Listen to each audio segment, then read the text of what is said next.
সালাতুল আদায় করার জন্য তার ঘরে সকলতা হওয়ার তৌফিক দান করেছেন। আল্লাহ তাআলার তৌফিক ছাড়া কোনো নেক আমল করা সম্ভব নয়। আল্লাহ তাআলার যত শুকরিয়া আদায় করব, অন্তর থেকে আমরা কৃতজ্ঞতা আদায় করব। আল্লাহ রাব্বুল আলামিন আমাদেরকে তত বেশি আমল করার সুযোগ দিন, আমল কবুল করবে ইনশাআল্লাহ। আমি গত সপ্তাহে দুইটা অতীব গুরুত্বপূর্ণ বিষয় আলোচনা করেছিলাম। এটা আরো আগের থেকেই আমাদের চলমান আলোচনা। একটা বিষয় ছিল আমাদের নামাজটা রাসূলুল্লাহ সাল্লাল্লাহু আলাইহি ওয়াসাল্লামের সুন্নাহ অনুযায়ী কিভাবে হবে। আরেকটা বিষয় ছিল খতমে নবুয়তের বিষয়। প্রথম বিষয়ে আলোচনা করেছিলাম নামাজের মধ্যে মনোযোগের ব্যাপারটা, যে নামাজের মধ্যে যে মনোযোগ খুশু যেটা, এটা হলো নামাজের প্রাণ। এটা নিয়ে আমরা আলোচনা করছি। আজকে আমি এই বিষয়ে কয়েকটা আলোচনা করি। আমাদের দ্বিতীয় যে বিষয় চলমান সেটা আলোচনা করছি। আমরা সবাই জানি নামাজের মধ্যে খুশু জরুরি, মনোযোগ জরুরি। এটা নামাজের প্রাণ। কিন্তু এটা আসবে কেমনে? এটা আসার প্রক্রিয়াটা কি? মানে যে নামাজে আমাদের মন নাই, এটার আশা প্রক্রিয়াটা কি? এই আশা প্রক্রিয়ার বিষয়ে আমি কয়েকটা টিপস পাবো। নামাজের মধ্যে মনোযোগ আসার প্রথম প্রক্রিয়া হলো যে নামাজের বাইরেও কিছু কিছু জিকির করবো। কি করবো বলেন? নামাজের বাইরে যদি আমি সবসময় গাফেল থাকি, নামাজের বাইরে কোনো আল্লাহর ধ্যান খেয়াল নাই, একদম সবসময় দুনিয়াকে পড়ে আছে, আল্লাহু আকবার বলার সাথে সাথে আপনি 100% নামাজ মুখী হবেন, অসম্ভব। এই জন্য নামাজের আগে সুন্নত রাখা হয়েছে। নামাজের আগে কি আছে? সুন্নত। ফজরের আগে আছে না? জোহরের আগেও কি আছে? সুন্নত। আসরের আগে আছে সুন্নত। আসরের সময় ভেরি মানুষের ইম্পর্টেন্ট টাইম, ব্যবসা বিজনেস অনেক। এই জন্য সুন্নতটা গায়ের মক্কাদা, আমি না পড়লে কি হবে না? গুনাহ হবে। আর মাগরিবের নামাজ এটা হাদিসে খুব তাড়াতাড়ি পড়ার নির্দেশ আসছে। ইহুদিরা এটা গুরুবের শামস হওয়ার সাথে সাথে নামাজ আদায় করতো। ইহুদিরা দেরি করতো। আল্লাহ তাআলার নির্দেশ হলো সূর্য অস্তমিত হবে আর রাত শুরু হবে, একবারে শুরুতেই যেন কি হয় সেই ফজরটা হয়। বুখারী শরীফে হাদিস আছে, মাগরিবের আযান যখন মসজিদের রবিতে দেওয়া হতো, ওই আযান দেওয়া অবস্থায় কিছু কিছু ছোট ছোট সাহাবী, সেগারে সাহাবা, যার ইচ্ছা 2 রাকাত নামাজ পড়তে, ওইদিকে আল্লাহ রাসূল বের হয়ে আসতেন। আযান শুরু হয়েছে আর আযান শেষ, ওদের নামাজও শেষ আর ইকামত হয়ে গেছে, শুরু হয়ে গেছে। কেবারে সাহাবা, খোলাফায়ে রাশিদিন, আবু বকর, ওমর, ওসমান, আলী, আব্দুল্লাহ ইবনে মাসউদ, আবু মুসা আশআরী, মুআয ইবনে জাবাল এবং খুদ রাসূলুল্লাহ সাল্লাল্লাহু আলাইহি ওয়াসাল্লাম, ওনারা কিন্তু মাগরিবের আগে কি করেন? 2 রাকাত নামাজ পড়েন নাই। মাগরিবের নামাজ ফরজ, এটা দিয়ে শুরু করা বেটার। আর কেউ যদি মাগরিবের আগে 2 রাকাত নামাজ পড়ে, এটা জায়েজ আছে, এটা না জায়েজ না, মাকরুহ হবে না। কিন্তু যেহেতু মাগরিবের নামাজ খুবই তাড়াতাড়ি পড়া, এই জন্য ইমাম মালিক, ইমাম আবু হানিফা, এই দুজন বড় ইমাম, এনারা বলেন যে ভাই কিনা কি করেন? নামাজটা আগে পড়েন, ফরজ পড়ে ফেলেন। ইমাম শাফিঈ রাহমাতুল্লাহ আলাইহি মাযহাবের মধ্যে এটা মুবাহ, এক বদর যে মুবাহ আর এক বদর মুস্তাহ, যাকে দিকে আমি যাচ্ছি না। তো মাগরিবের নামাজে সুন্নাত নাই, কেউ যদি পড়ে কি নাই বাধা। মাগরিবের নামাজটা খুব দ্রুত হওয়া। এশার নামাজ এই সময় মানুষের ঘুমের টাইম, এই জন্য এশার নামাজের আগেও সুন্নাত আছে, কিন্তু কি না আবশ্যকীয়। আপনার পেপার হুজুর আপনার 12টা 1টা বাজে ঘুমাই, হ্যাঁ বলবেন না? ওখানে মাগরিবের পরেই খাওয়া হতো। মাগরিবের পরে কি খাওয়া শেষ, এশার পরে কি নেই, কথাবার্তা নাই, এশার সময় ঘুম, আর রাত্রে ভোর রাত্রে উঠতো। আর এখন হলো 12টা বাজে, রাত্রে 11টা বাজে, 12টা বাজে, পুরা তবে বাজার চলতেছে। আমাদের লাইফস্টাইল কি হয়ে গেছে। এইরকম এই কথা বললে হুজুর কি করার, এশারের সময় এখন কি ঘুমের টাইম। মাঝে মাঝে রংপুর, দিনাজপুর, ঠাকুরগাঁও, পঞ্চগড় দিকে যাওয়া হলে দেখা যায় এসার সময় অনেক মানুষ হয়ে যায় ওই অঞ্চলে। এখন আসি কিন্তু দেখবেন ভালো ফজরে এরা ঘুমায় না। হাদিসের মধ্যে আসছে রাসূলুল্লাহ সাল্লাল্লাহু আলাইহি ওয়াসাল্লাম বলেছেন, দোয়া করেছেন, আল্লাহুম্মা বারিক লি উম্মতি ফি বুকুরিহা, হে আল্লাহ আমার উম্মতের সকালের মধ্যে বরকত দান করেন। সকালে কি বরকত, আমরা সকালে ঘুমাই, হ্যাঁ সকালে ঘুমাই, বরকত কোথা থেকে পাবো? এরকম হেফস খানায় কোনো হেফস খানায় কোথাও সকালে কি নাই, এরা ভোর রাতে উঠবে। হ্যাঁ বেশিরভাগ হেফস খানায় তাহাজ্জুদের শুরু না। এবং ব্যবসায়ীরা, বড় বড় ব্যবসায়ী যারা আছে, কাঁচামালের ব্যবসায়ী, মাছের ব্যবসায়ী, সবগুলো সকালে শুরু হয়। ওই সমস্ত ব্যবসায়ী কোনো লস নাই। হাদিসের মধ্যে আসছে সাহাবায়ে কেরাম কি করতেন, ওই সকালে ব্যবসা। যাক আমি ওই দিকে যাচ্ছি না। ফজরের আগেও সুন্নত আছে। ফজরের আগে সুন্নত এত গুরুত্বপূর্ণ যে তোমাদেরকে যদি যুদ্ধের ময়দানে মনে করো তারা তার কুকুর খায়, ঘোড়া তোমাদেরকে পিষে ফেলবে এমন সিচুয়েশন, তাও এই 2 রাকাত নামাজ কি দেখিয়ে দিও না, বাদ দিও না। ফজরের আগে 2 রাকাত খুবই ভেরি ইম্পর্টেন্ট। কেন? এটা মাত্র কি ঘুম থেকে এখন ঘুম থেকে উঠছে, এখন এই 2 রাকাত নামাজ আগে পড়লে নামাজের উঠটা আসবে। কি আসবে? উঠটা আসবে। এরপরে যখন সে 2 রাকাত পড়বে আর 2 রাকাত নামাজের জন্য সে প্রস্তুত হবে। এরকম নামাজের মধ্যে অলসতা এটা হারাম, জায়েজ নাই। এখন সে যদি ঘুমের থেকে উঠেই শুরু করে দেয়, তার আলস্যতা কি কিনা বলেন, এইগুলো বলছে যে আমি কি করো 2 রাকাত, এগুলো হলো হ্যাকমত বাইর করতেছি, হ্যাকমত গভীর কথা, গভীর তত্ত্ব। ফজরের সময় উঠে 2 রাকাত নামাজ পড়তে হবে।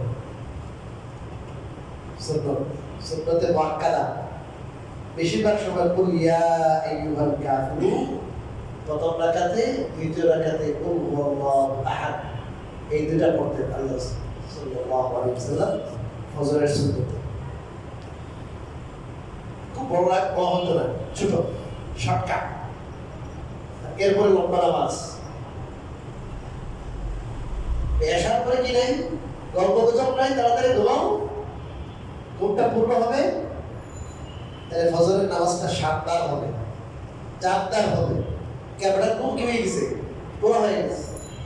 এবার আপনি কোনো মতে এই করছেন, এখন নামাজ মুসল্লি, বউ আবার দিকদার, মানুষে আবার কি কয়, মসজিদে আপনার বড় দায়িত্বে আছে, মানুষের পরিচিত মানুষ আছে, কি হুজুর, কি ভাই, কি অবস্থা, আপনারা যে ফজরে কি করলাম না, দেখলাম না হুজুর সাহেব, ও আপনি তো মাদ্রাসায় পড়েন, আবার অনেক মাদ্রাসায় পড়ান, আপনি দিকে আজকে কি দেয় ফজরে আসে। ওই 12টা 1টা ঘুরে কোনো মতে অ্যালার্ম দিয়ে রাখছে, মোবাইলে কেউ মসজিদে নিয়ে আসছে অ্যালার্ম, মাথায় ঘুম ছেঁকে বসছে, ঘুম ভোর হয় নাই।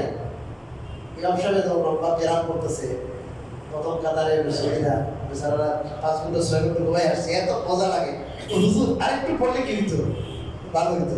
আর এটি কয় হুজুরে আজকে এত লম্বা নামাজ পড়া কেন, 10 মিনিট 15 মিনিটের ভিতরে কি শেষ? ভালো করে যদি আপনি পড়ান, আল্লাহ রসুলের যুগে যেরকম পড়া হতো, তাহলে তো 20 মিনিট আধা ঘন্টা লাগবে। আর ওই সুন্নতের মধ্যে তারতম্য আছে, বেশ কম আছে, ছোট ছোট আছে, বড় ছোট আছে। মাদার ব্যবসাটা তো মুসল্লিদের কি করেন, রাত করে সুন্নার ভিতরেই কেরাত পড়া হয়। কিন্তু এই সুন্নার মধ্যেও কিন্তু কি আছে আরো বড়, আমরা যদি রেডি হই, আমরা যদি প্রস্তুত হই, আমাদের মধ্যে যদি সেই মানসিকতা থাকে, এর মধ্যে একজন আজহারি আমাদের উস্তাদ শেখুল হাদিস আল্লামা মুফতি সঈদ আহমদ পারুলপুরি রহমতুল্লাহ আলাইহি উনি বলেছেন আমাদেরকে ওই জমানায় জামে আজহার থেকে একজন বড় আলেম, উনি কেরাত বিশেষজ্ঞ পাঠানো হয়েছিল দেওবন্দ মাদ্রাসা, শেখ মাহমুদ আব্দুল ওয়াহাব বিসরি। ইনার কেরাত এত সুন্দর ছিল, 2-3-4 কিলোমিটার দূর থেকে মানুষ কি করতো দারুণের মসজিদে আসতো, অনেক পাড়া আধা পাড়া কি করতেন তেলাওয়াত করতেন, নামাজ ওরা মসজিদ ভইরা একবারে দাঁড়ান করতে সব বেড়ে এসেছে। এত দূর থেকে মানুষ খুব শখের সাথে আসতো, ওরা পিছনে নামাজ পড়ে। আজকে আপনি ঘুমাবেন দেরি করে, ফেসবুকে থাকবেন, আর ফজরের নামাজে বুঝি আপনার খুশি বুঝে এসে যাবে, হ্যাঁ আসবে কেন বলে বুঝি ঘুমাইতেছে, এই অংশ রুকুতে চলে গেছে, খেয়াল নাই দাঁড়াই দাঁড়াই ঘুমাইতেছে, সিদ্ধা থেকে আর করে ঠেলা দিতেছে, ধাক্কা দিতেছে, ওটা সিদ্ধা কমে গেছে ঘুমায়। বেশিরভাগ অবস্থা কিন্তু এটা চলতেছে, রাত্রে ঘুম পড়া হয় না, এটা নিজের শরীরের উপরে জুলুম হইতেছে, জুলুম। আপনার ব্রেনের খোরাক ঘুম তাকে দিবেন, আপনি যখন মোবাইল কি দিতেছে সবার, ফেসবুকে আছে, রাত্রে পরিপূর্ণ ঘুমাবেন, ফজরের সুন্নত পড়বো, মনোযোগ সহকারে নামাজে দাঁড়াবো, দেখবেন খুশু খুশু আসবে। ফজরের পরে লম্বা সময় তিলাওয়াত করবে, ইশরাক পড়বে, এরপর যদি দেখেন যে ইশরাক টিশরাক পড়ার পরে শরীরে একটু আধা ঘন্টা 40 মিনিট একটু ঘুমাই যায়, যদি এটা মানা যায়, আর আপনি ফুকুর মধ্যে ফজর পড়েই যেখানে রাত এখানে এরকম ফজর পড়ি সাথে সাথে ঘুম, এটা কি? অনেক মুসল্লি আবার আছে নামাজটা পড়ে, নামাজ পড়ে সাথে সাথে আবার কি ঘুম, ফট করে হুজুর আমি একটু ঘুমাইছিলাম, ফজরের পরে কি ছিলাম ঘুমাইছি, আছে না নাই? ভাই আপনাদেরকে বলতেছি, যদি কারো কষ্ট পান মাফ করে দিয়ে, আমাদের তো ইস্তেগফার দরকার, এই জন্য তো বলতেছি, সংশোধনের জন্য বলতেছি, আপনারা আমাকে দায়িত্ব দিচ্ছেন।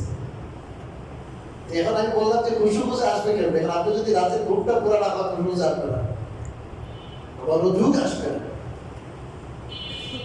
আচ্ছা, 2 নম্বর বিষয় মনোযোগের মধ্যে নামাজের পরেও জিকির করা, নামাজের আগেও কিও বলেন, নামাজের আগে নামাজিটা জিকির, নামাজের পরেও জিকির। সূরা জুমাতে আল্লাহ বলেছেন, ওয়াইদা কুদিয়াতিস সালাতু ফাতাশিবু ফিল আরদ ওয়াবতাগু বিফadlillah ওয়াযকুরুল্লাহা কাসীরান লাআল্লাকুম তুফলিহুন। জুমার নামাজ শেষ না, জুমার নামাজ শেষ হলে এখন তোমরা যাও, জমিনে বিক্ষিপ্ত হইয়া আল্লাহ তাআলার রিজিক অন্বেষণ করো, আল্লাহ ফজল আল্লাহ রিজিক তালাশ করো।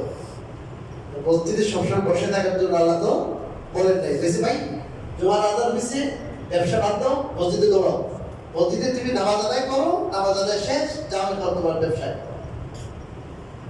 আর ওখানে যাইয়া একেবারে সুরানা দুনিয়াদার হয়ে যাইও না, দুনিয়া খুব ঘেরে দিও না, ওখানে যাইয়াও ব্যবসার মহলে যাইয়াও আল্লাহ বেশি বেশি জিকির করো, জিকির করলে তোমরা সফল কাম হবে। কে বলেছে? আল্লাহ। আপনি দোকানে বসে আছেন, ওখানে যাই আপনি কি করেন? জিকির। সবসময় কি কাস্টমার থাকে? কি বলেন ভাই? কাস্টমার নাই, আপনি বসে বসে টিভি ছেড়ে দিয়েছেন, কাস্টমার নাই বসে বসে গেমস খেলতেছে, কাস্টমার নাই বসে বসে ইউটিউবে আছেন, কাস্টমার নাই বসে বসে ফেসবুকে, এমনকি কাস্টমার আসছে ও কি ওদিকে তাকাই তাকাই কি দিবে নাই, ওদিকে তাকাই তাকাই নাই, এটা আছে না? আছে। আগে তো ভাই কাস্টমার কি দিবেন আপনি? একটা কাস্টমার কাছে 3 দোকান ওয়ালা কি দিবে না, এদিকে তাই না? এখন সবাই কি দিয়া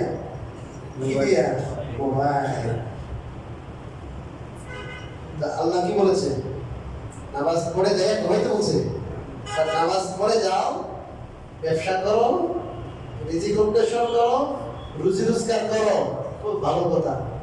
তো সেই সাথে আল্লাহরে বলিও না, ওই জায়গায়ও কি করিও, বেশি বেশি জিকির করো আল্লাহর স্মরণ। ভাই পৃথিবীতে আল্লাহ তাআলার জিকির অপেক্ষা সহজ কাম আর দ্বিতীয়টা নাই।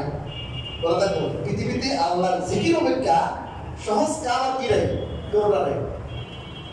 আর জিকির অপেক্ষা বড় কোনো আমল নাই।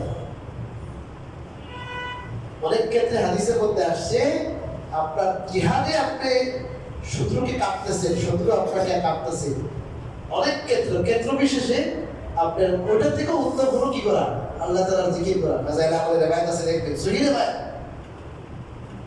সবসময় আল্লাহ তাআলার ধ্যান খেয়াল থাকা, এটা অনেক বড় জিনিস।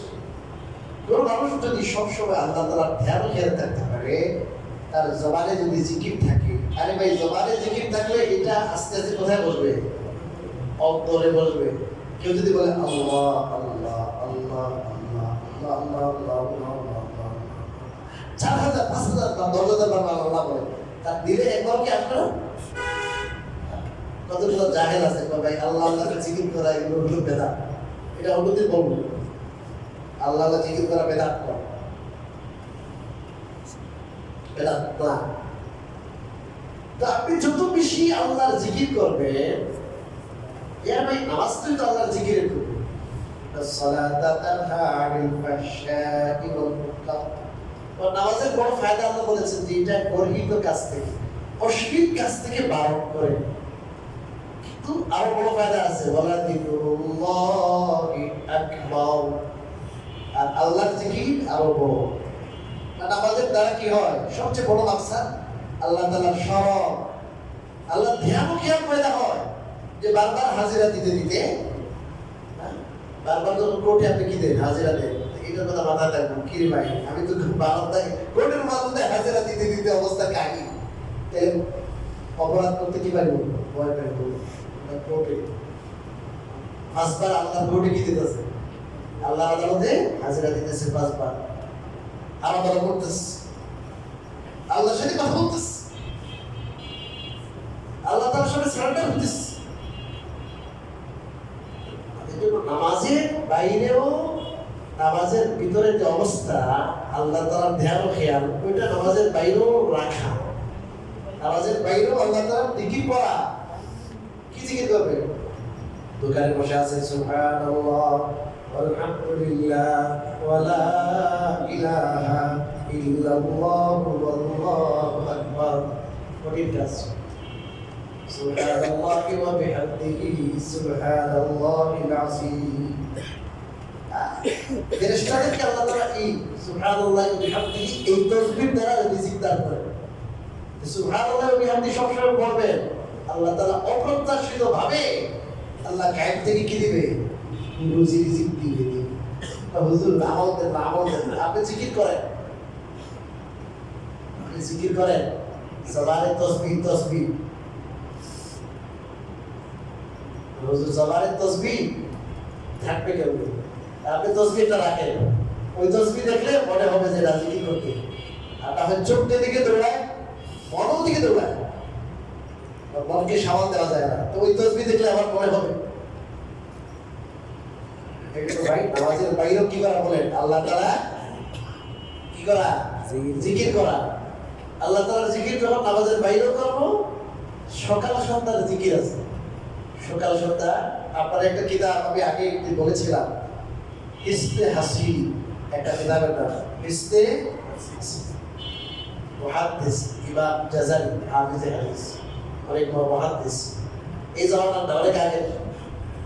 ইনার কিতাবের অনুবাদ আছে হিসনে হাসি। ওখানে আপনার জীবনের প্রতিটা ধাপে, প্রতিটা পর্যায়ে এবং প্রতিদিন খুব সময় কোন দোয়া পড়বে, এই সব দোয়া ওখানে বেশিরভাগ হাদিস সহিহ সূত্রে ওখানে আছে।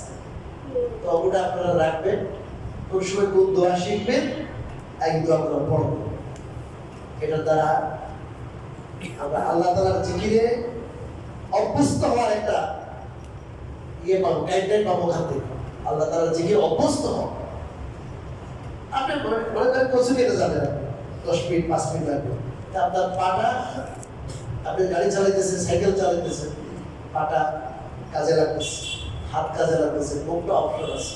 গাড়ির সিটে বসে আছেন আপনি, বাসায় তাদের 5, 6, 7, 8 ঘন্টা লঞ্চে আছে, আপনি কি করেন? আল্লাহ তাআলা জিকির করেন, জবান চালু রাখেন, সহজ, কোনো কি নেই, জমা খরচ কিছু নেই, ক্লান্তিও নেই। ক্লান্তি আছে, আস্তে আস্তে জিকির করলে তো হয়, জোরে তো জিকির করা লাগে না। করে শুধু কথা একটা বলতেছি, খাবো না কথাবার্তা, কি দরকার কথা একটু জিকির করবো। এটার দ্বারা কি আসবে বলেন? নামাজে খুশু খুশু আসবে। এই পর্যন্ত নামাজে খুশু খুশুর টিপস বললাম। আগামী সপ্তাহে বাকিগুলো ইনশাআল্লাহ। আগামীকাল আন্তর্জাতিক খতমে নবুয়ত কনফারেন্স, মহাসমাবেশ, এটা মহাসমুদ্র হবে ইনশাআল্লাহ। সেটাই আমাদের পুরা দুনিয়া থেকে অনেক বড় অতিথিরা আসতেছে, পুরা দুনিয়া থেকে। বাংলাদেশের শ্রেষ্ঠ ওলামায়ে কেরাম, বড় বুজুর্গানি সবাই আসবে ইনশাআল্লাহ। তো এখানে লাখ লাখ মানুষ হবে। তো সেই ইমানি আন্দোলন কাদেরীদেরকে রাষ্ট্রীয়ভাবে অমুসলিম ঘোষণার দাবিতে সম্মিলিত খতমে নবুয়ত পরিষদের উদ্যোগে আন্তর্জাতিক খতমে নবুয়ত মহাসম্মেলন আগামী 12 নভেম্বর স্বাতি উদ্যান, এটা শুরু হবে সকাল 9টায়। শুনেছি এই আপনার ইসলামিক ফিকহ একাডেমি, যেটা সৌদি আরবে, ওটার যিনি সভাপতি ছিলেন, এখনো বোধহয় আছেন পাকিস্তান, এক সময় আপনার কাজী ছিলেন, তিনি হাইকোর্টের কোর্টের জজ ছিলেন, এবং ইসলামী আইন, ইসলামী অর্থনীতি আপনার পুরা দুনিয়া ব্যাপী যার আপনার ঐতিহ্য, যার কিতাবাদি, যার সুনাম সুখ্যাতি পুরা দুনিয়া ব্যাপী, শেখুল ইসলাম আল্লামা মুফতি তাকি উসমানী দাওয়াত বরকাত, পুরা দুনিয়া তাকে চিনে। আর মসজিদে নববীর ইমামরাও তার কাছে পড়ে, মসজিদে নববীর ইমামরাও বলে, হুজুর আপনি আমাদেরকে একটু পড়ান, একটু স্মরণ দেন। এরকম প্রবৃত্তি এনার কাছেও গিয়েছিলেন আমাদের বাংলাদেশের আলেমরা। তিনি বলেছেন, আমি তো আর 1 মাস পরে আসবো, 3-4 দিনের প্রোগ্রাম আছে, এইটার জন্য আবার কিভাবে আসবো? উনি পুরা দুনিয়াতে যান, বৃদ্ধ মানুষ, বয়স হয়ে গেছে। এরপর বলছেন, এই খতমে নবুয়ত যেটা এত বড় একটা আন্দোলন, রাসূলুল্লাহ সাল্লাল্লাহু আলাইহি ওয়াসাল্লামের মর্যাদার সম্পর্ক এটার সাথে আছে, ইসলামকে টিকিয়ে রাখা, এটার মাধ্যমে বাংলাদেশে আপনার ইসলামকে টিকিয়ে রাখার একটা প্রশ্ন। এই জন্য আমি ইনশাআল্লাহ চেষ্টা করবো এটাতে আসা, শুধু এটাতে অ্যাটেন্ড করে আবার চলে যাবেন, আর কোনো প্রোগ্রাম করবেন শুধু এটার জন্য। এনার আশাটা মনে হয় কনফার্ম হয়ে গেছে, শুনেছি যতটুকু, বয়বৃদ্ধ মানুষ, টিকিট টিকিট সরিয়ে হয়ে গেছে, এই আসবেন আবার চলে যাবেন। এরকম অনেক দেশের ওলামায়ে কেরাম আসবেন, মুফতি ফজলুর রহমান সাহেব আসবেন, পাকিস্তান জমিয়তের সভাপতি, অনেক বড় ব্যক্তি, ওখানে পার্লামেন্টের সদস্য উনি আসবেন, তারপরে বুজুর্গানিরা আসবেন, আমাদের বাংলাদেশের যত বড় ওলামায়ে কেরাম, বুজুর্গানি সবাই থাকবে। তা আপনারা কেন থাকবেন এই কথাটা বলতেছি। রাসূলুল্লাহ সাল্লাল্লাহু আলাইহি ওয়াসাল্লামের যুগে এই মিথ্যা নবুয়তের দাবিরা রাসূলের যুগেও বের হয়েছে। একটা অভিশপ্তের নাম ছিল আসওয়াদে আনাসি, আল্লাহ রাসূলের যুগে বের হয়েছে। একজন সাহাবী ওরে শেষ করে দিয়েছে, হত্যা করেছে, আল্লাহ রাসূল খুব খুশি হয়েছে। ইনি যখন একবারে শেষে, জীবনের শেষের দিকে, ইন্তেকালের আগ মুহূর্তে ইয়ামামায় মুসাইলামা নামে এক লোক, মুসাইলামা, এই লোকে দাবি করলো আমি নবী মুহাম্মদের সহচর, ওর কালিমা লা ইলাহা ইল্লাল্লাহ মুহাম্মাদুর রাসূলুল্লাহ, ওটা ঠিক আছে, নামাজও ঠিক, হজও ঠিক, যাকাতও সব ঠিক আছে, কিন্তু ওরা কি নবী? সহযোগী। ভাই আপনাদের হাসপাতাল সহযোগী হত্যা করেছে না? হ্যাঁ, সহযোগী, সহকারী। এইটা শুনে রাসূলুল্লাহ সাল্লাল্লাহু আলাইহি ওয়াসাল্লাম একবারে অন্তিম মুহূর্তে কিছু করতে পারেন না, সবাই এটা নিয়ে ব্যস্ত। হুজুরের ইন্তেকাল হয়ে গেল, হুজুরের মনে খুব কষ্ট ছিল, ব্যবস্থা নিতে বলেছেন এই জালেমের বিরুদ্ধে, এই মিথ্যুকের বিরুদ্ধে। মুসাইলামার নামের সাথে আল কাযযাব যুক্ত হয়েছে। আল কাযযাব মানে মহামিথ্যুক, মুসাইলামাতুল কাযযাব মহামিথ্যুক। এখন রাসূলের ইন্তেকাল হয়ে গেল, এখন বিদ্রোহের আশঙ্কা কি আছে বলেন? গণপ্রতারণা, বিদ্রোহ। এখন বিদ্রোহের বিভিন্ন দেশের থেকে বিদ্রোহের আশঙ্কা আছে, মুনাফিকও আছে। এখন মদিনায় সাহাবায়ে কেরাম থাকা জরুরি, না হয় মদিনায় আবার কি হইতে পারে, বেদখল হতে পারে। কিন্তু এত তো সত্ত্বেও এবার অনেক দূরে রাসূলুল্লাহ সাল্লাল্লাহু আলাইহি ওয়াসাল্লামের খতম নবুয়তের আকীদা, এটা তার মর্যাদা যে আল্লাহ তাআলা তার দ্বারা এই নবুয়তের দরজা বন্ধ করেছেন। তার দিন হলো সর্বশ্রেষ্ঠ দিন, তার দিন হলো সর্বশেষ দিন, কিয়ামত পর্যন্তের জন্য সমস্ত মানুষের জন্য তিনি নবী। এরপরে আর কোনো নবী এই জায়গায় সে কুঠারাঘাত করেছে, আমিও নবী। তো সাহাবায়ে কেরামের মধ্যে পরামর্শ হলো, একজন বীর যোদ্ধা সাহাবী মুজাহিদ খালিদ ইবনে ওয়ালিদ, আবু বকর রাদিয়াল্লাহু তাআলা বললেন, এই খালিদ আপনি কি হতে হবে, এটা আমির হতে হবে। এনার সাথে সাহাবায়ে কেরামকে পাঠাইস, খালিদ বিন ওয়ালিদ রাদিয়াল্লাহু তাআলা বিশাল দল, মদিনার ম্যাক্সিমাম সাহাবা পাঠাইতেছে যে যাও যুদ্ধে যাও। যুদ্ধে গেছে সাহাবায়ে কেরাম। এই সাহাবায়ে কেরাম যুদ্ধ করেছেন মুসাইলামা কাযাবের সাথে। ওখানে মুসাইলামাদের সাথে যুদ্ধে এক বর্ণ অনুযায়ী ২৭,০০০ এই বর্ণ দাবিদার মুসাইলামা কাযাবকে হত্যা করা হয়েছে। সেই সাথে তার ২৭,০০০ কি ছিল, সহচর ছিল, ওদেরও কি করা হয়েছে, হত্যা করা হয়েছে। চিন্তা করো।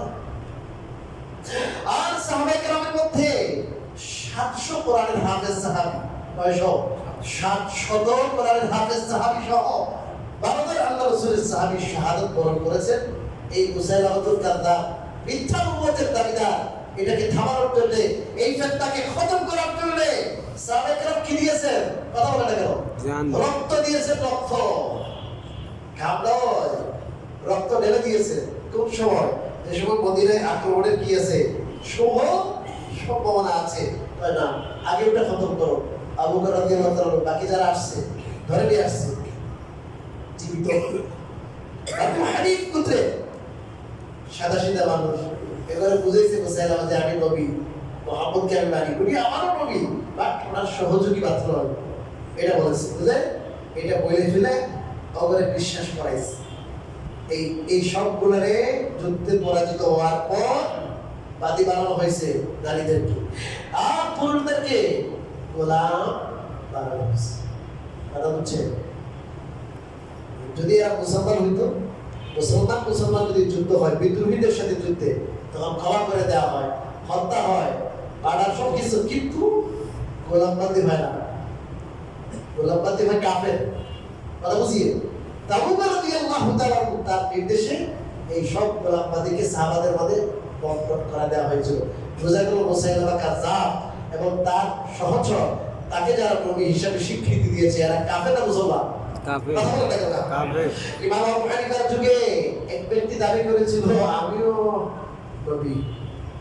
ইমাম আবু হানিফাকে জিজ্ঞেস করা হয়েছিল যে হুজুর এটাকে কি করা যায়, এটাকে হত্যা করা হবে। যখন উনি বলেছেন হত্যা করার সাথে সাথে তাকে আনা হয়েছে হত্যার জন্য। হযরত, আমি যে নবী, আমার কিছু দলিল আছে, আমাকে একটু দলিল পেশ করার কি দিতে হবে, সময় দিতে হবে, সুযোগ দিতে হবে। এখন বিচার কইতেছে, তাহলে হুজুর একটু কি বক্তব্যটা কি, আত্মপক্ষ সমর্থনের কি দিই, সুযোগ দিই, সে কিছু দলিল পেশ করো, তা দেখি। ইমাম আবু হানিফা রাহমাতুল্লাহি বলেন, আল্লাহ রাসূল মুহাম্মদ আরবি সাল্লাল্লাহু আলাইহি ওয়াসাল্লাম সর্বশেষ নবী, এটা ইসলামী আকীদা, এটা যে মানে না সে কাফের। আর যে এটা দাবি করে যে আমি কি নবী, সেও কাফের। এবং যে বলে এটা ভাই তুমি যে নবী, এটা কি দেও, দলিল দাও, প্রমাণ দাও, এবং যদি কেউ হয় সেও কাফের।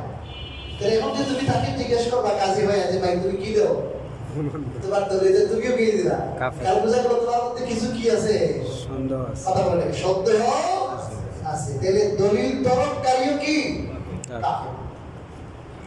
জিনিসটা আপনাকে বোঝার চেষ্টা করেন যে এরা, আমি গত পরশুদিন আগের দিন গিয়েছিলাম ঢাকা আলিয়ায়, ওই ওখানে যিনি হেড অফ দ্য ডিপার্টমেন্ট হাদিস বিভাগের, ওখানে আমার কিছু বন্ধু ছিল।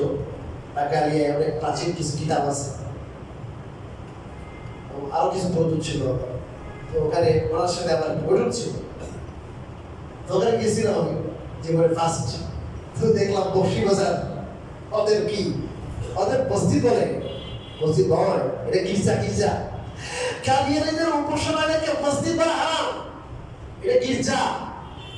ঢুকে দেওয়ার জন্য এখানে বাইরে থেকে বড় করে লেখা লা ইলাহা ইল্লাল্লাহু মুহাম্মাদুর রাসূলুল্লাহ। কি বুঝায় জানেন? আপনারা আমাদের কাফের মনে করেন, দেখেন আপনাদের কালিমা আমরা বাড়ি, আমরাও কিন্তু মুহাম্মদকে কি বাড়ি, রাসূলুল্লাহ। সব ঠিক আছে, মুহাম্মদুর রাসূলুল্লাহ সাল্লাল্লাহু আলাইহি ওয়াসাল্লামকে নবী হিসাবে মানা এটা যেমন জরুরি, তাকে শ্রেষ্ঠ নবী হিসাবে মানা, তারপরে আর কোনো নবী নাই, এটাও জরুরি। এটা এমন আকীদা যে আকীদাকে না মানলে মানুষ কি হয়ে যায়, কাফের হয়ে যায়।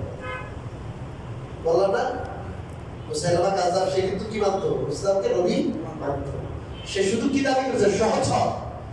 আর গত সপ্তাহে বলেছি এই মালউন, এই অভিশপ্ত গোলাম আহমদ, সে তো ছিল ওই ব্রিটিশদের পাঠানো নবী, এবং ব্রিটিশরা তাকে নবী হিসেবে দাঁড় করাইছে। যে এটা ওদের সহচর, ওদের চেলা, ওদের দালাল।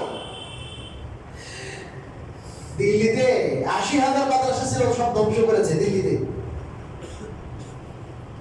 বাহাদুর শাহ পার্ক আছে না ভিক্টোরিয়া, ওখানেও হাজারের বেশি মানুষকে কি দিয়েছে, ফাঁসি দিয়েছে। ওলামায়ে কেরামকে ফাঁসি দিয়েছে, হাজার হাজার ওলামায়ে কেরামকে ফাঁসি দিয়েছে। হেফজে করা শেষ, কোরআন কারীম জ্বালিয়ে শেষ। এরপর দেখা যায় আন্দোলন হবে না, আন্দোলন এদের বিরুদ্ধে হতে আছে। 1879 উইলিয়াম হান্টার তার নেতৃত্বে ব্রিটিশ সরকার একটা প্রতিবেদন দেওয়ার জন্য বলল যে কি অবস্থা এদের, আমরা তো এত বেশি এদের বিরুদ্ধে নির্যাতনের স্টিম রোলার চালাচ্ছি, মুসলমানদের জমিনগুলো অলরেডি দিয়ে দিতেছি হিন্দুদেরকে, এত নির্যাতন, এত নিপীড়ন। তো এরপরও তো আন্দোলন চালানো যায় না, আমাদের বিরুদ্ধে যে আন্দোলনের দাবানল জ্বলে উঠছে, ব্যাপারটা কি? আপনারা একটু কারণগুলো কি করেন, উদ্ধার করেন এবং একটু সুপারিশ করেন কি করতে হবে। উইলিয়াম হান্টার 1869 1 বছর যাবত পরে ভারতে তদারকি করেছে, ইনকোয়ারি করেছে। 1 বছরের রিপোর্ট সে এবং তার জন্য লোক ছিল দলবল, তারা রিপোর্ট করেছে যে এই দেশে মানুষ ধর্মীয় অনুশাসন কঠোরভাবে পালন করে।